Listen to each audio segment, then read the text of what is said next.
ভাগ্যের কি নির্মম পরিহাস। চুল কাটার জন্য সেলুনে গিয়েছিলেন হাবিবুর রহমান হাবিব, আর মাত্র এই কটি মুহূর্তের ব্যবধানেই তিনি বেঁচে গেলেন মৃত্যুর মুখ থেকে। কিন্তু তার চোখের সামনেই চিরতরে নিভে গেল তার অন্য সহকর্মীদের জীবন। সৌদি আরবের রিয়াদের শিফা থানা এলাকার মুসা সানাইয়া শিল্প এলাকায় একটি সোফা তৈরির কারখানায় ঘটে যাওয়া ভয়াবহ অগ্নিকাণ্ডে প্রাণ হারিয়েছেন ১৬ জন প্রবাসী বাংলাদেশি শ্রমিক। একটিমাত্র চুল কাটার সিদ্ধান্ত কিভাবে বাঁচিয়ে দিল একজনকে, আর কিভাবে মুহূর্তের মধ্যে শেষ হয়ে গেল ১৭ জনের ১৭টি স্বপ্ন। আজকের ভিডিওতে আমরা জানবো এই মর্মান্তিক দুর্ঘটনার পেছনের আদ্যোপান্ত। প্রবাসের মাটিতে নিজেদের ভাগ্য বদল করতে সোফা তৈরির একটি কারখানা নিজেরাই গড়ে তুলেছিলেন একদল বাংলাদেশি তরুণ। তারা নিজেরাই মালিক, আবার নিজেরাই শ্রমিক। কারখানায় আসবাবপত্র বানিয়ে তা বিক্রি করতেন তারা। কিন্তু গত রবিবার স্থানীয় সময় বেলা ২টার দিকে ওই কারখানায় হঠাৎ করেই ঘটে এক সর্বনাশা কাণ্ড। প্রাথমিক তদন্তে সৌদি আরবের ফায়ার সার্ভিস এবং বাংলাদেশ দূতাবাস জানিয়েছে, বৈদ্যুতিক শর্ট সার্কিট থেকেই এই ভয়ঙ্কর অগ্নিকাণ্ডের সূত্রপাত হয়।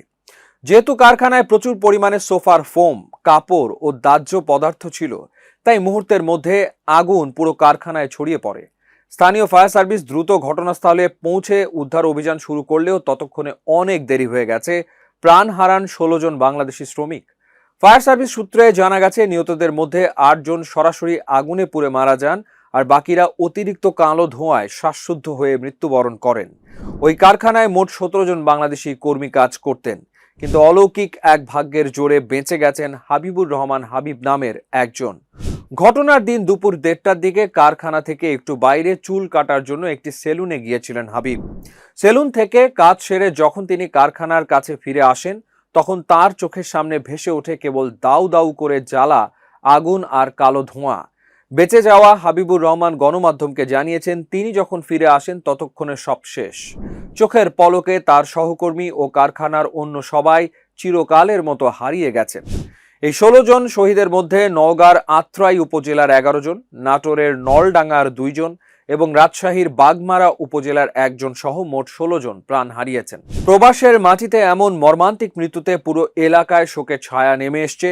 এই মর্মান্তিক দুর্ঘটনাটি প্রবাসে বাংলাদেশি শ্রমিকদের কর্ম পরিবেশের চরম ঝুঁকির দিকটি আবারও নির্মমভাবে উন্মোচন করেছে। রিয়াদের শিফা এলাকার মুসা সানাইয়া শিল্প এলাকার সোফা তৈরির কারখানাটি কেবল একটি কর্মক্ষেত্র ছিল না, এটি ছিল এই তরুণদের বেঁচে থাকার একমাত্র অবলম্বন। প্রবাসে বহু প্রবাসী শ্রমিক নামমাত্র বা অনিবন্ধিত কর্ম পরিবেশে গাদাগাদি করে বসবাস ও কাজ করেন, যেখানে অগ্নিকাণ্ড বা জরুরি নির্গমনের পর্যাপ্ত সুরক্ষা ব্যবস্থা প্রায়শই অনুপস্থিত থাকে। সোফার কারখানায় ব্যবহৃত ফোম, তুলো, আঠা এবং কাঠের মতো অত্যন্ত দাহ্য পদার্থগুলো সামান্য একটি বৈদ্যুতিক শর্ট সার্কিটকে মুহূর্তের মধ্যে মারণাস্ত্র রূপ দিতে যথেষ্ট। এই ভয়াবহ বাস্তবতা প্রবাসের মাটিতে আমাদের ভাইদের জীবনের সুরক্ষার প্রশ্নটিকে আবারও সবার সামনে বড় করে তুলেছে। এই হৃদয় বিদারক ঘটনায় গভীর শোক প্রকাশ করেছেন প্রবাসী কল্যাণ ও বৈদেশিক কর্মসংস্থান মন্ত্রী আরিফুল হক চৌধুরী। সৌদি আরবে বাংলাদেশ দূতাবাস এবং পররাষ্ট্র মন্ত্রণালয় যৌথভাবে কাজ করছে, যাতে নিহতদের মরদেহ দ্রুত দেশে ফিরিয়ে এনে পরিবারের কাছে হস্তান্তর করা যায় এবং যথাযথ ক্ষতিপূরণ নিশ্চিত করা যায়। প্রবাসের মাটিতে ঘাম ঝরানো এই মানুষগুলোর এমন করুণ বিদায় কারোরই কাম্য নয়।